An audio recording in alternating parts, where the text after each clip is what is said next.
How's it going? And welcome everybody. Again, going down to the table. Gonna do some assembling. We're gonna talk about some spells. Warhammer Age of Sigmar. Warhammer Age of Sigmar. Malign Sorcery. Alright. Switching this camera around. Take a look. The Aether Void Pendulum, Soul Snare Shackles, Umbral Spell Portal, Quicksilver Swords, and Chromatic Cogs. Chromatic Cogs. Great little spell. Soul Shackles and the swords. 20 points. Easily can fit them. So, yeah. We're going to do the normal. Get out here, share some of this stuff to all different sources. See what we can get.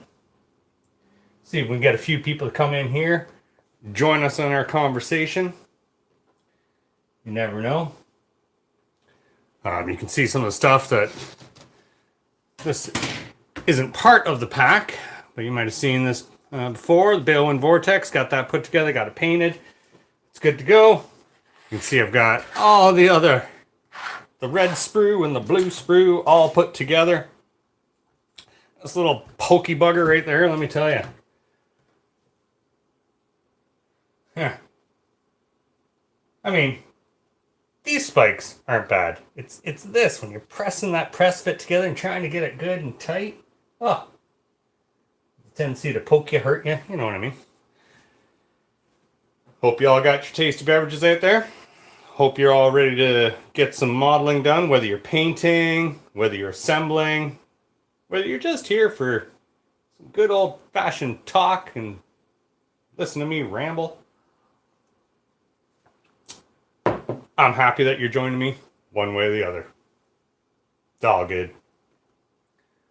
Okay. A few more shares here before we actually get into the assembly of it all. I think what I'll do is maybe get some of these cards out. You know, give you something to read while I'm setting everything up. Like you can see it. Hopefully you can see it.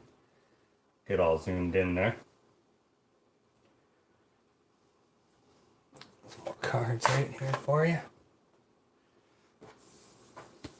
Yeah. There we go. Can you see all them? Almost, eh? Pendulums, kind of. There you go. Take a quick read of those while I'm throwing some things out on Facebook here to say, hey, come join me.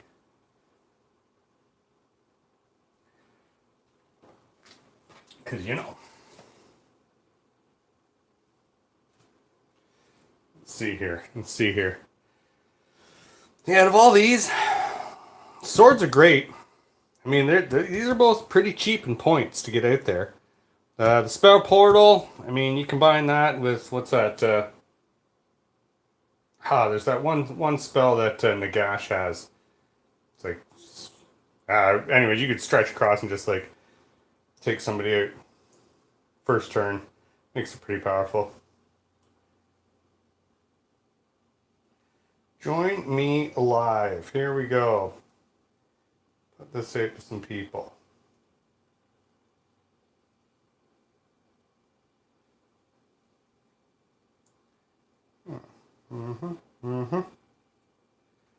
That posted out there.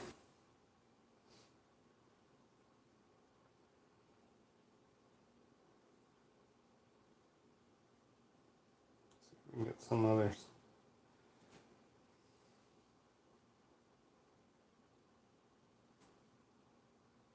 Why not, eh? So, if you're not joining us live and you're watching us afterwards, comment section down below. What's your favorite out of these spells off of the Silver Sprue, if you would?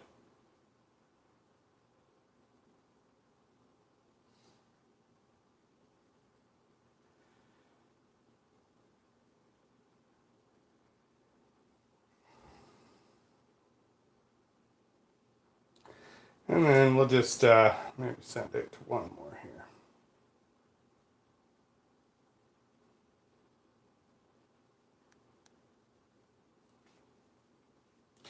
I'm going to snap this stuff together, as I was saying before.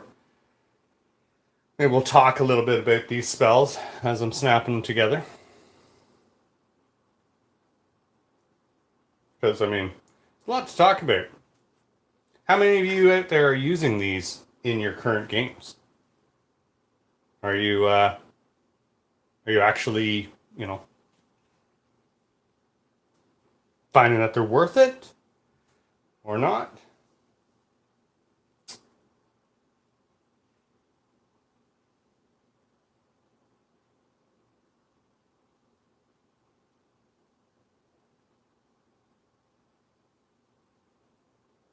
Yeah.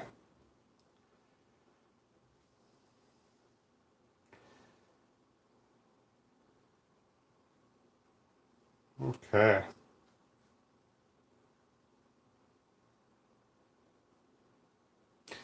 I find that so far, this was a great spell. This one. Um, Getting people out there flying around the board really speeds up, especially if you're playing Nurgle, but you want to have like Magic and Nurgle, you want to have that spellcaster right there to get them mobile, to get some of those close range spells that they have. Found that to be exceedingly handy.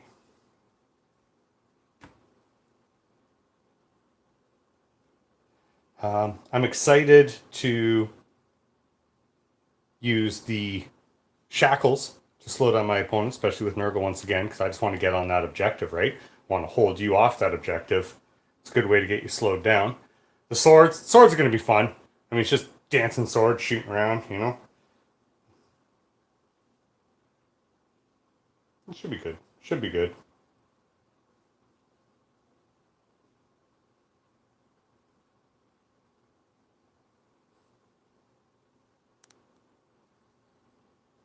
Yeah. I could see lots and lots of fun and use with these. Okay. Bring this all back to YouTube. There we go. Throw this on live. There's the echo. Turn that volume down. Get the live chat open. Excellent. Okay. And away we go. Let's clear this stuff out of the way. As I said, we'll talk about these different endless spells from the Age of Sigmar Malign Sorcery Battle Magic expansion. Talk about all those as we go. Let's clear that out of the way. That's what we're looking for. New sprue to put together. So, again, if you're out there and you've joined us, happy you can join us. Throw a shout up in the live chat. I will gladly talk, answer questions, sing you a song, whatever it is you're looking for. I am here to help amuse you on this lovely, lovely Monday. Fantastic Monday. It is. It really is. My trusty Olfa that I use for line, mold removal, whatever you want to call it. What are we starting with? Looks like we will be starting with Chromantic Cogs.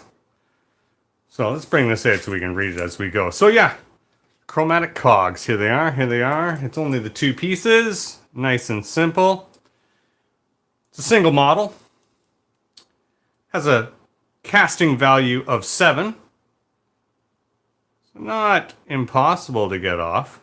I mean, casting value of 7, that sounds pretty reasonable, really. I mean, not the most common dice roll that you're going to get on 2d6 is a 7.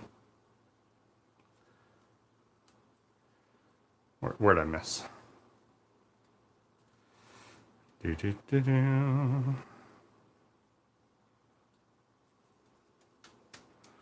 we go. The abilities, the of time.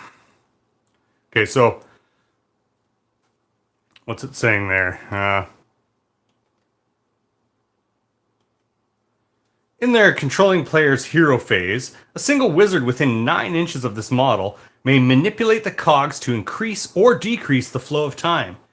They may do this in the same phase as the chromatic cogs are set up. If they do so, choose one of the effects opposite. The effects last until their next hero phase or until an enemy wizard chooses to manipulate the cogs. So that's important. Remember, if you're going second, you first choice as to what endless spell you wish to control. Sometimes you're just going to want to jump right on that predatory spell because you want to be able to control that. You want to be the one doing the damage. But that's not always the case. These chromatic cogs can be pivotal. Possibly one of the best spells of all the endless spells. Depends on your army. Depends what you're trying to do.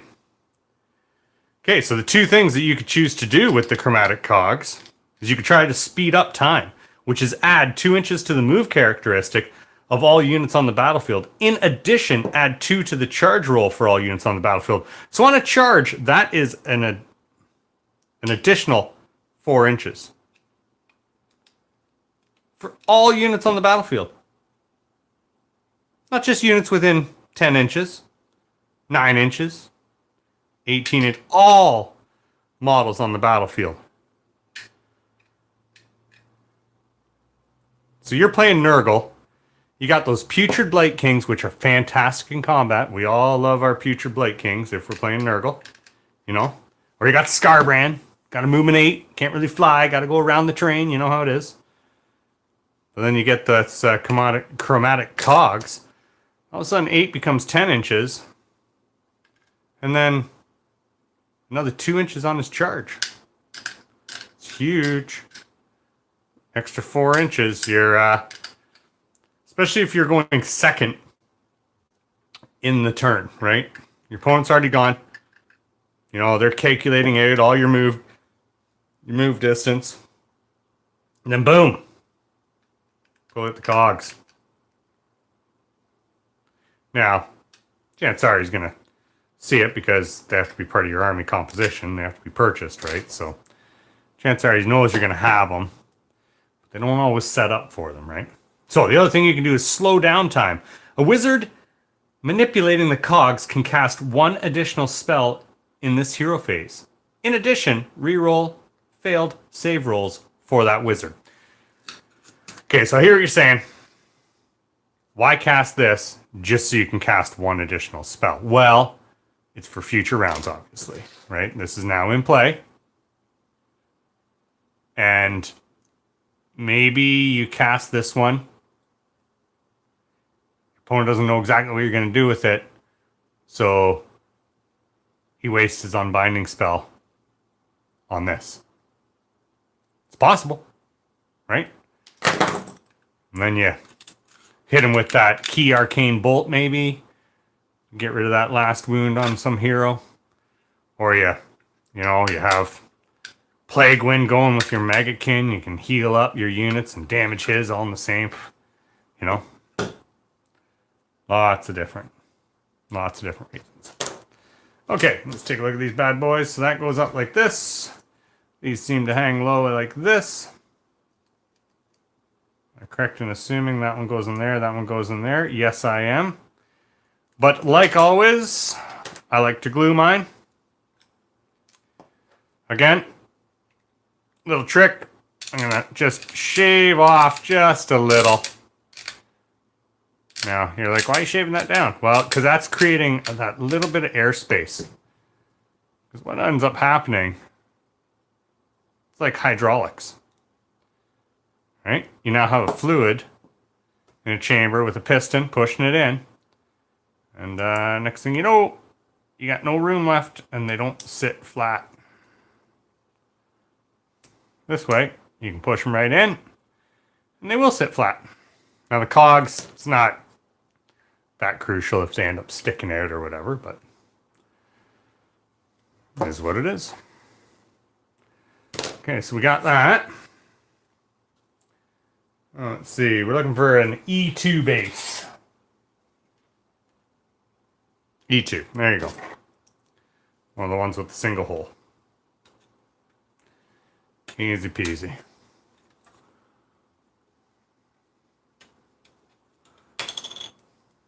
Okay, shave this down.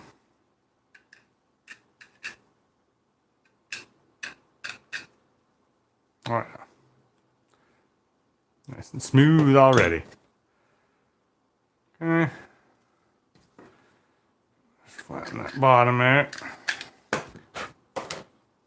Awesome. So how's everyone's summer going so far? Mine is going great. Absolutely fantastic.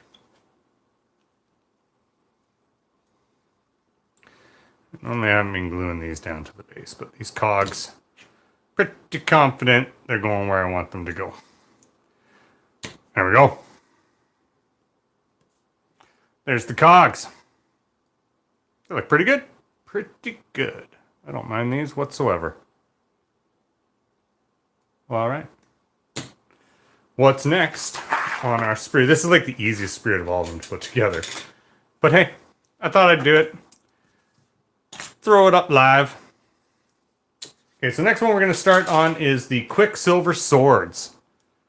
Quicksilver Swords. These are fantastic. I think I'll throw this model together first, and then we'll have a little talk about the Quicksilver Swords. I think most times just going to be spent clipping this one off the sprue. This is one of my favorite models. Oh, it's so hard. I mean, these models, all of them are just done so good.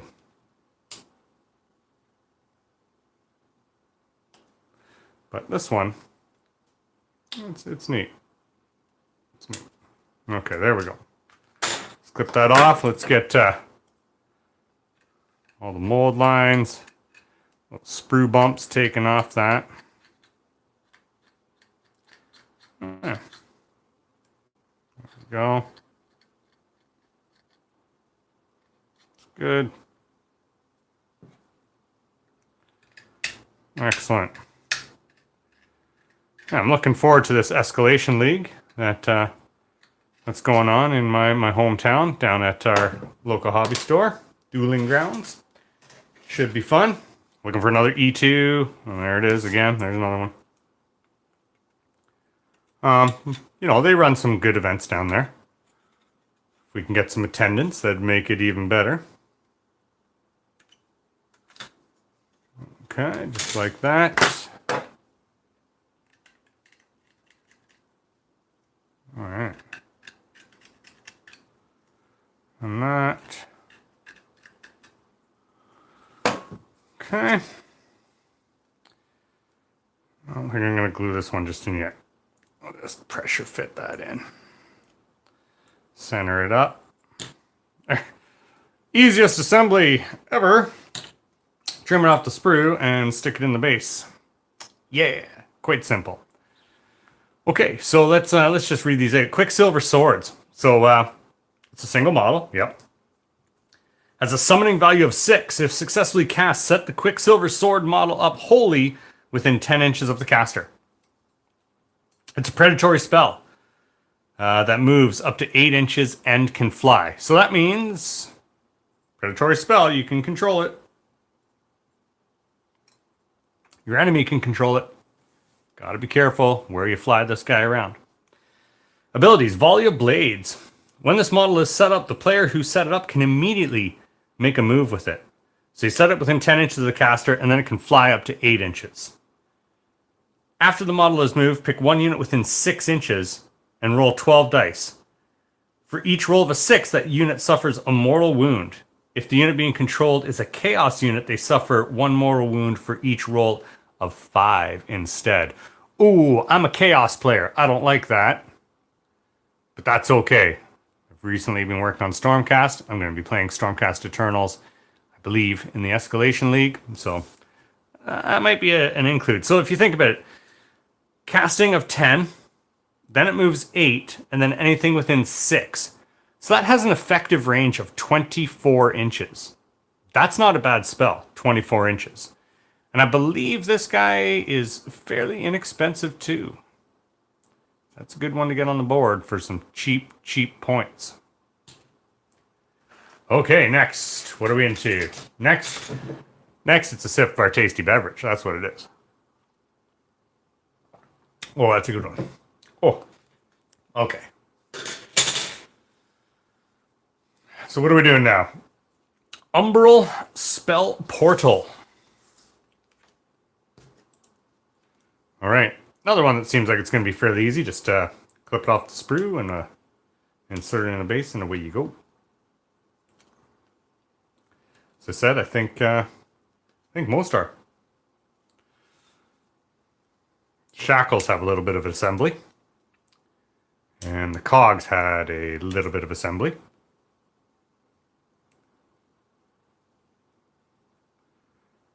Thinking for most of these, I'm going to paint them all with like washes, I think.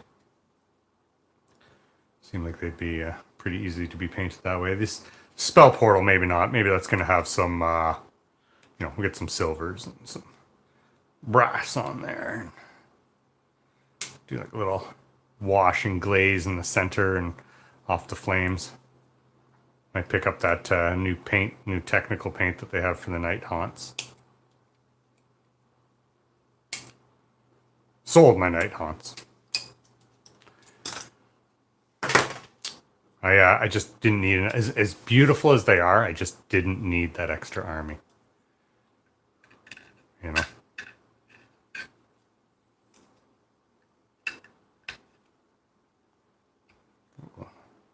Kind of a little bit more burr there than I generally like. Same with that. These clippers are fantastic. If you can get in there, it's such a flat edge. You know, these Citadel clippers, they are great. I mean, there's lots of other model companies clippers that you can get. If you're watching this, put in the, because I'm always looking for new tools, you know. Put in the comments below what kind of clippers that you use. You know, if you're watching this show after the live chat, just leave that in the comments below. And once again, it's time to talk about the contest that we're having, or that I'm having, that the channel is having. If we can get up to 500 subscribers, 500, not that hard, but I will be doing a giveaway. You will either receive a Warhammer Age of Sigmar prize pack or a Warhammer 40,000 prize pack. You will be able to choose which one that you want. Be no cost to you. I will mail it to your house wherever you are in the world. It'll probably end up being one of the single heroes. Again, I'll have a selection of ones that you can choose from. If not, just allow you to choose which of the singles within the price range. Okay, so now we're looking for two more E2s. Doesn't seem possible. Am I missing one? Did I stick one to the wrong base?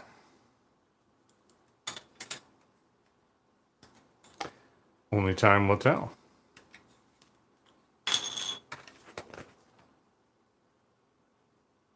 I think I did. This one's an E2. And I believe it was supposed to have this larger base.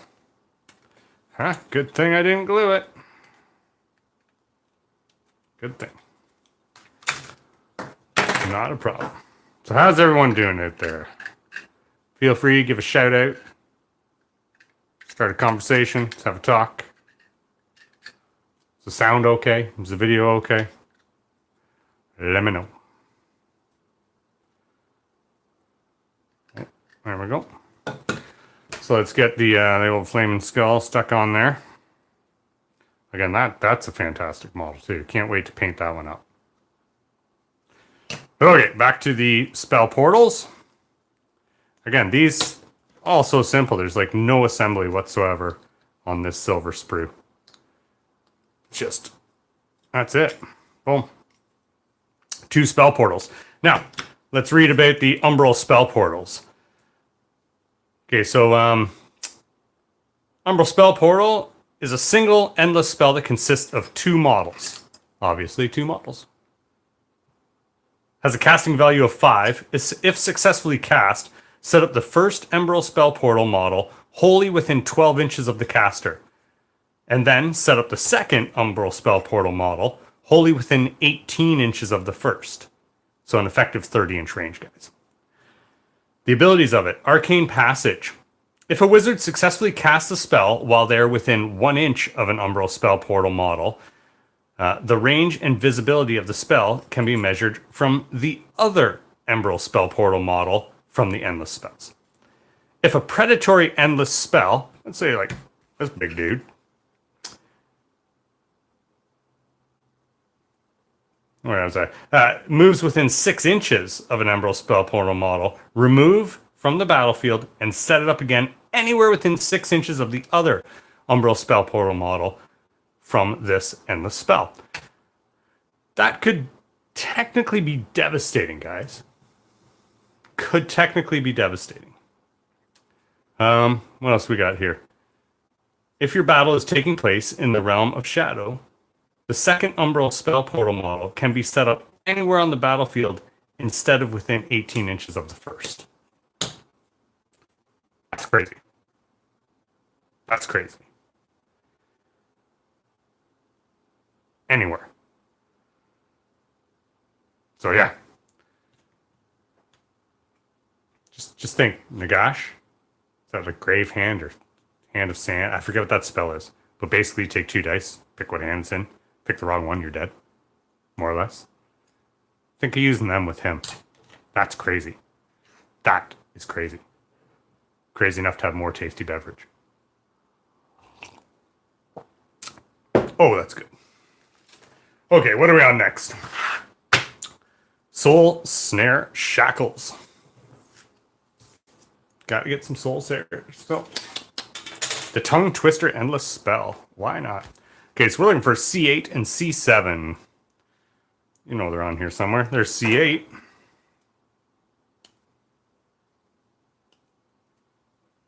There we go. Clipping off C8. I think there's a possibility of a thunderstorm here in central Ontario. Might not come to this evening, but they were even talking about hail. Hail! Fantastic. Alright, where's C7 gone? Trying to hide C7. Here it is. Excellent. Jenga Jocks! Ooh, yeah. He says, hope the Thessar Gelt comes back. Want to see my boy come back and cast it. Oh, right. And cast the new spell. Yes. Yes. What's your favorite army to play? Like, out of the current range of armies. Okay, here we go. Let's carve this off. Excellent. Jenga Jocks, what are you doing on this fine day? Putting together some models, doing some painting. Hard at work with me on in the background. We're just at work with me on in the background. Okay.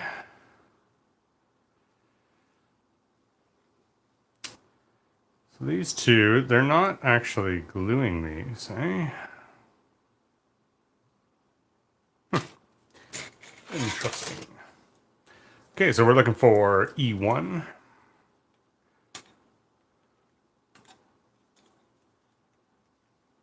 Oh, yeah. Current range, mostly interested in Skaven. Yes, Skaven's fantastic. Painting some Imperial Guard. Hey, yep. Imperial Guard's good. I love my guard. I still play Cadian, though. What do you play? You have Cadians. Ketchin. I have Praetorians as well, but they're still not painted. They're still just plain metal, like the old metal Praetorians. Cadian Tempest. Okay, yeah. Actually, I guess I have some Tempest. Not much though. Not much. I think I have like one unit, and then the like the HQ for them.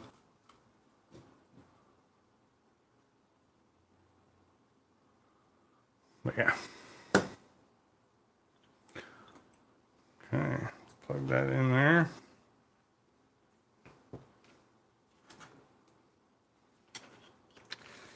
This.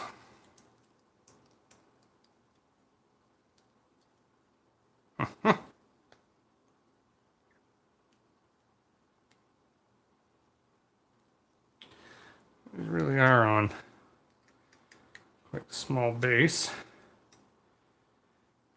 It's kind of finicky, and it does matter how you place them. So I think because of that, I am going to glue these ones down. So I haven't really been gluing this stuff to the base, but I think I will with these ones. Just so I can really get them in there. Up to Jenga Jock says, I'm up to 1,200 points of Tempestus now. Can't wait to get them fully online. Yeah. Should be fun. I can't wait to get my knights finished painting. Now, I'm not sure in my local group if people really care about playing against knights or not, because like honestly, they're not that difficult of an army. If you play the objectives against them, you're probably going to win every time. I mean, yes, there's the chance a few lucky rounds of shooting could end up tabling your opponent, but more often than not, you end up getting just tied up in melee with a tar pit unit, and then your opponent just runs around and takes all the objectives on you. Or knights really aren't that hard to get rid of either. Especially if the person knows that you're bringing knights, and then they just bring like Laws Cannon and Missile Launcher spam, and next thing you know, you're done.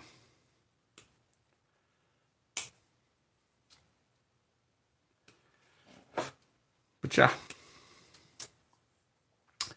I think the most effective is you just take like one knight, ally it in. Don't do like what I want to do and build an entire army. I mean, I have 10 of them. Only 6 of like the larger knights, and then I have 4 of the smaller, like the Armiger, Warglaves, and Helverins. Okay. I tell you, these chains are great. Like, there's been almost 0 mold lines. Been almost 0 mold lines on all of these models from this Malign Sorcery.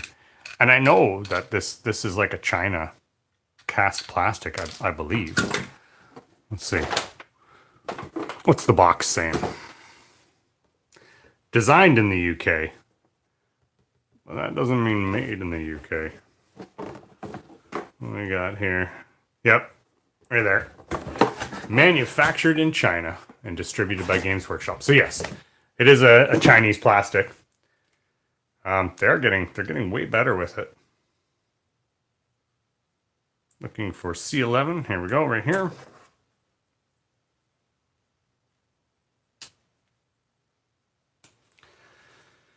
And I mean, it seems a little like the plastic's a little greasy, but not near as much as some of the others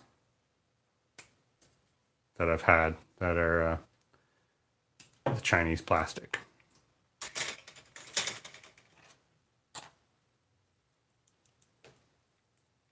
Age of Sigmar isn't my favorite thing in the world because I'm a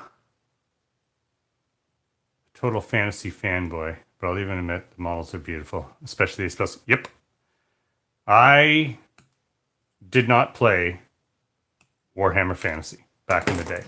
I had a few models, but it was more to use like in D&D and stuff. I picked them up individually because, you know, they were nice models to use back in the day. Just on my games of D&D.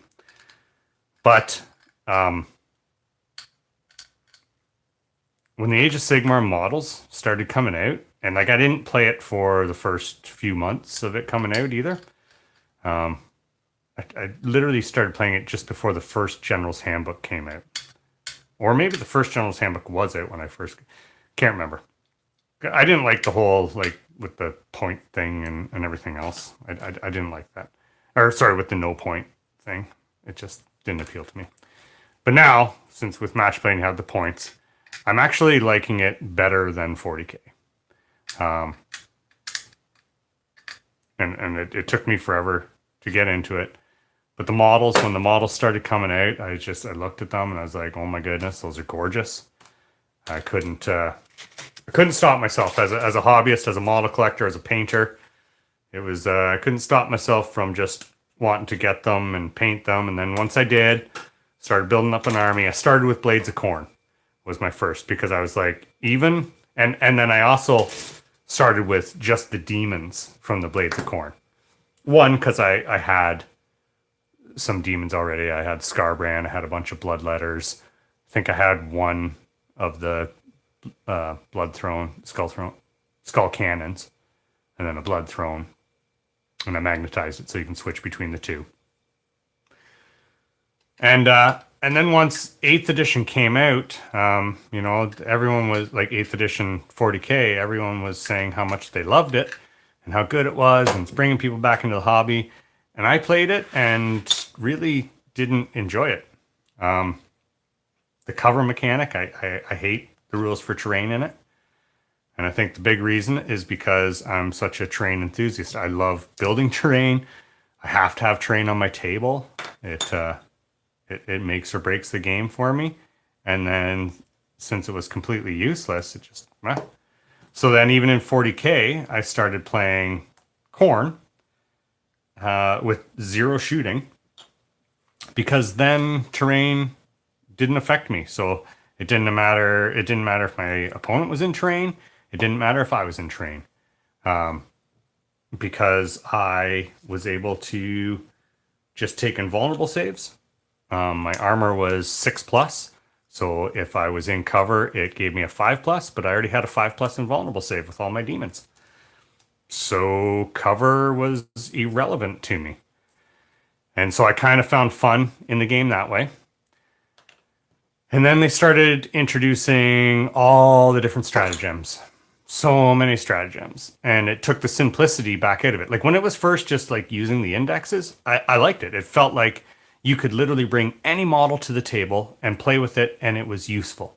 There was no like, oh, auto include this, auto include that, because you could just like literally bring everything and anything to the table.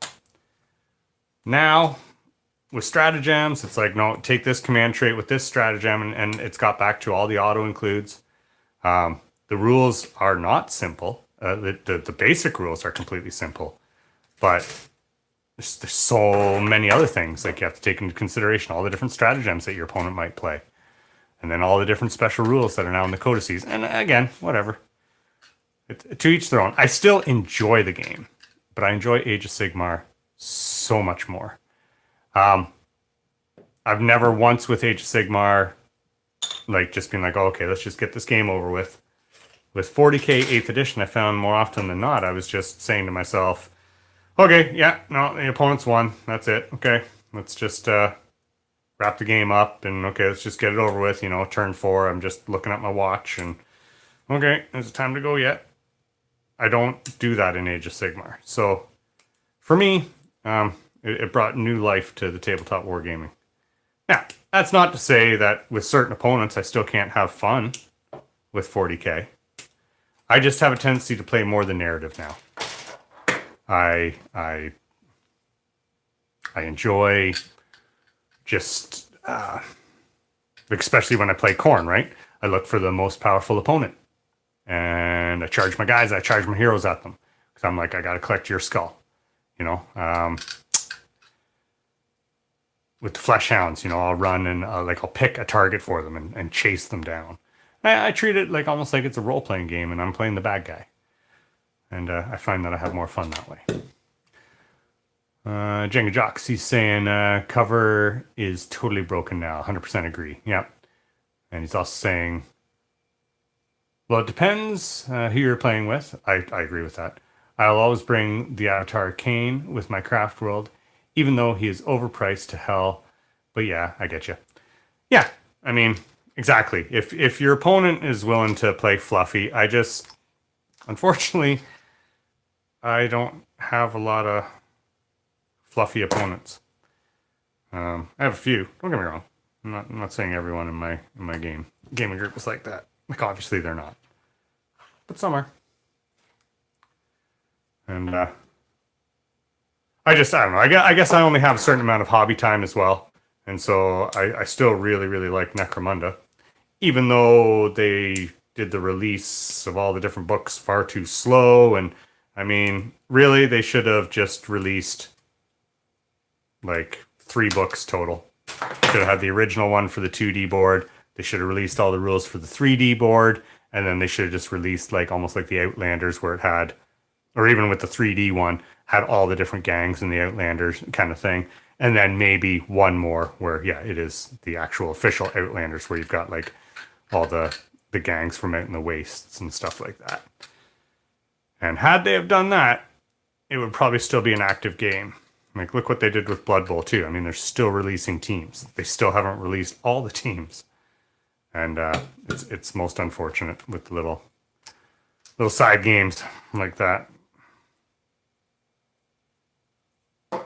But that's okay. That's just me ranting.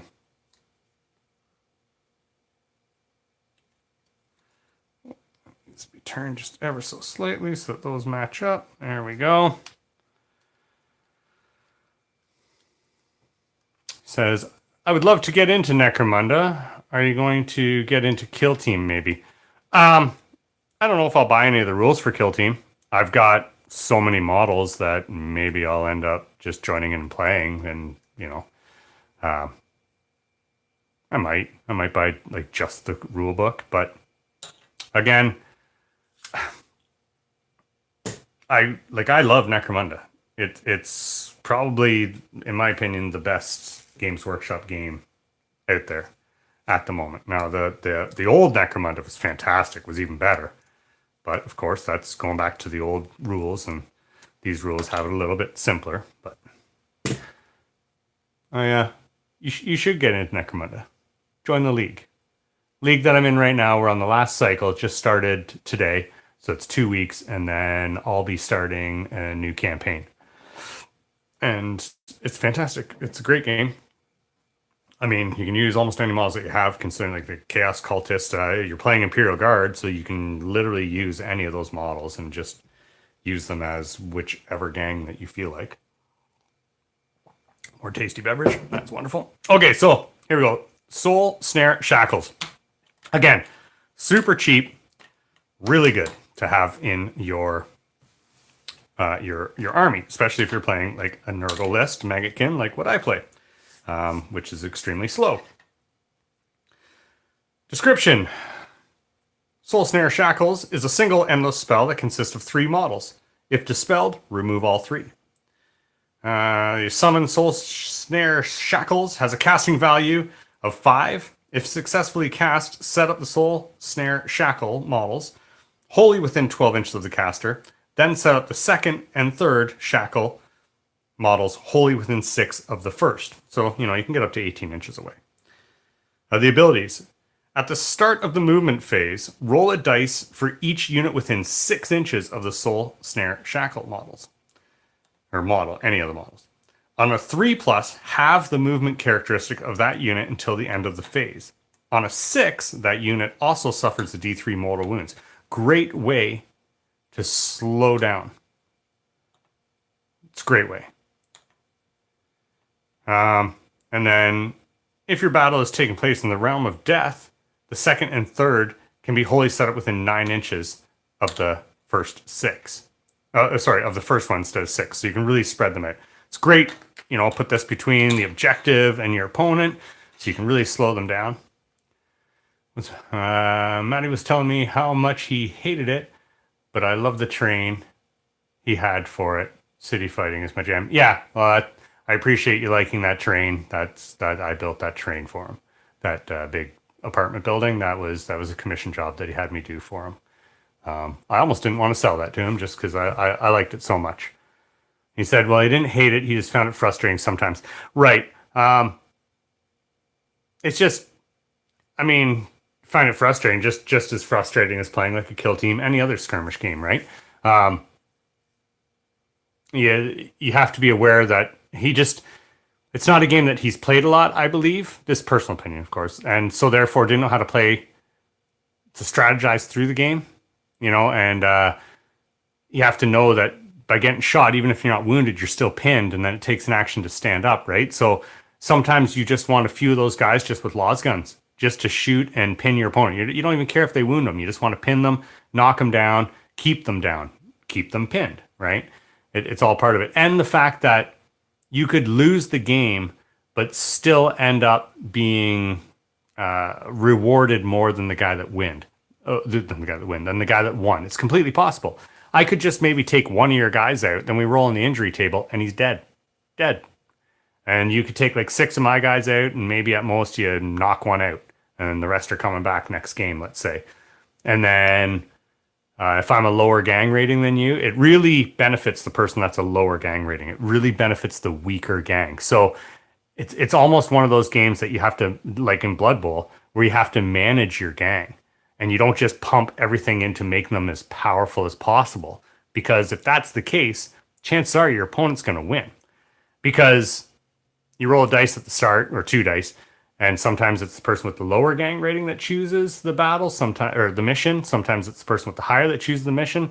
And you can choose ones that really, really put the advantage on you, like doing an ambush, for instance, where you get to bring all your models and they only get to bring like a D6 of their models, or you can really swing the battle that way. And some games, they last 15 minutes. Some games last 2 hours, I like it. I like the role playing. I like how when you're playing people over and over again, certain guys end up getting like a reputation because you name your guys. And so they start getting known, like my one guy, Big Chunk. Everyone knows Big Chunk. Well, it's Big Chunk Jr. now because Big Chunk died. My last game, Pitmaster. Yeah, the Pitmaster died. He was my guy with like a chain sword and a hand flamer that would just, and a really high movement. I'd just run around the board, pop up out of nowhere, and flame people. And you still use the templates, and you still use the blast markers in it. So I don't know. And it's not everyone's game necessarily, right? I just personally I love it. Now, when I played Maddie, I beat him. I think somebody else played Maddie and beat him. And so, I guess it's the kind of game that you get. And if you're losing every game that you play, you might want to switch to the other games that you win a lot of too, right? And maybe that's what happened. I don't know. Okay, here we go. Aether Void Pendulum. And Maddie, if you watch this, feel free, put down in the comments below. Why is it that you didn't like Necromunda? I know you ended up, I think you ended up selling all your models or backing out of it, selling your books and stuff.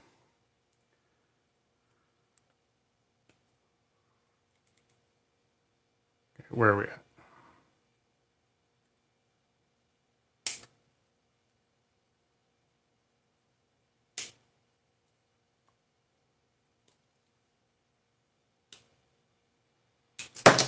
Cool. But yes, I will defend Necromunda because, as I said, it is my favorite game. It is my favorite game because every choice that you make matters. And it doesn't matter just for that game.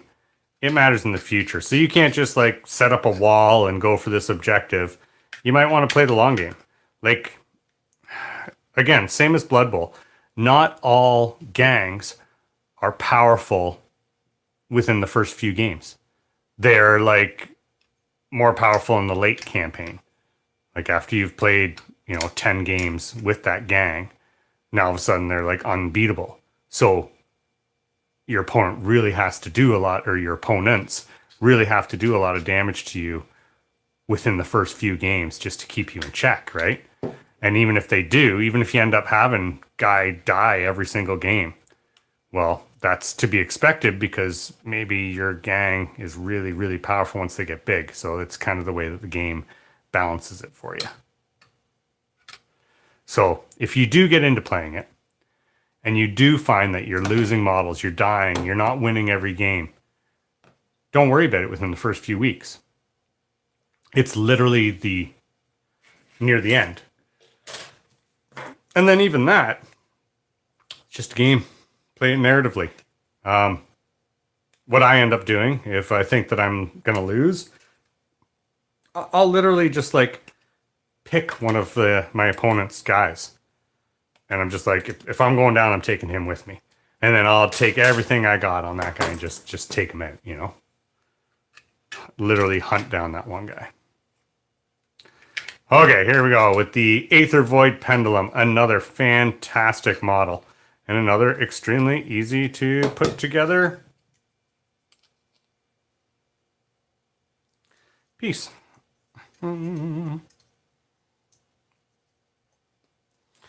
Push fit, and it's nice and tight. That's it. It's done. Way too easy. Okay, Jenga's saying, yeah, maybe I'll see about getting into the league here. Anyway, I gotta get ready for work. Have fun. A fun old time with your little plastic fireballs. Oh, I always have fun with my little plastic fireballs. What about my energy balls? They're shocking. Shocking, I tell you.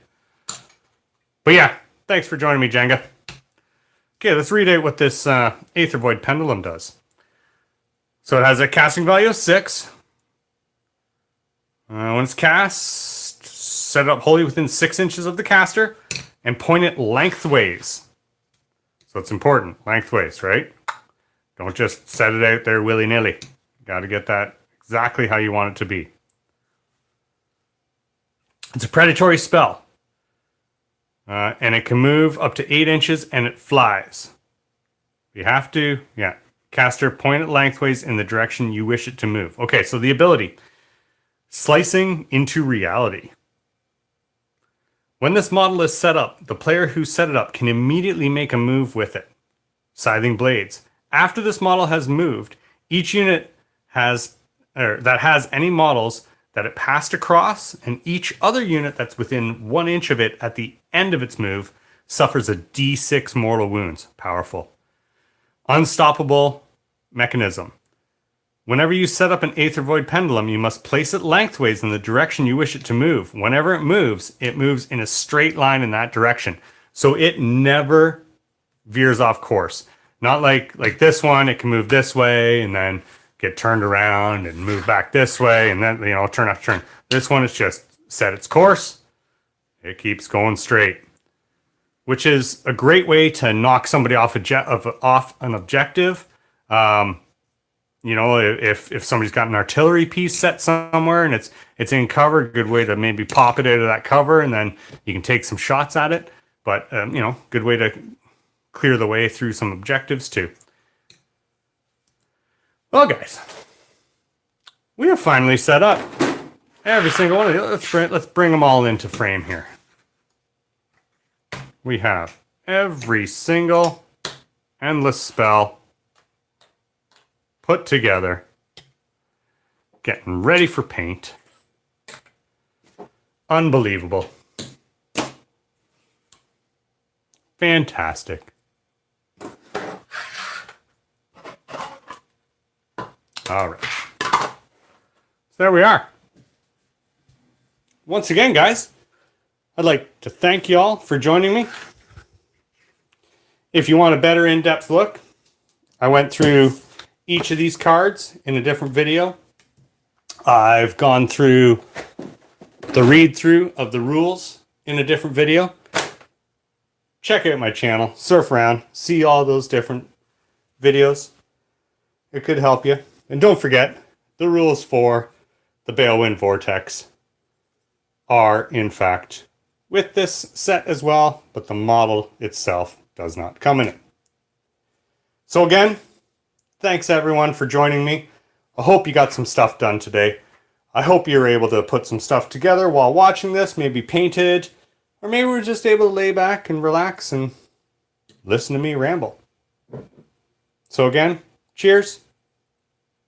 Just have fun with it.